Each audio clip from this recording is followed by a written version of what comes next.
এতক্ষণ শুনলেন সংবাদ শিরোনাম, এবারে বিস্তারিত। ঈদের কেনাকাটা শেষে বাড়ি ফেরার পথে একই পরিবারের ৩ সদস্য মর্মান্তিক সড়ক দুর্ঘটনায় নিহত। ঘটনাটি ঘটেছে বরগুনার পাথরঘাটায়।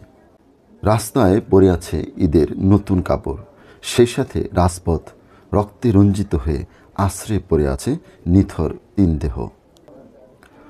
জানা গেছে, রাজীব পরিবহনের ঈদযাত্রায় বাসের সাথে মোটরসাইকেলের সরাসরি সংঘর্ষে এই দুর্ঘটনাটি ঘটে। যেই মোটরসাইকেলে আরোহী ছিলেন একই পরিবারের ৩ ভাই।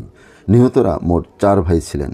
কিছুদিন আগেই এক ভাই পানিতে মারা গেলেও নিয়তির নির্মম বেড়াজালে আজ একসঙ্গে ৩ ভাই দুর্ঘটনায় তাৎক্ষণিকভাবে মৃত্যুবরণ করেন।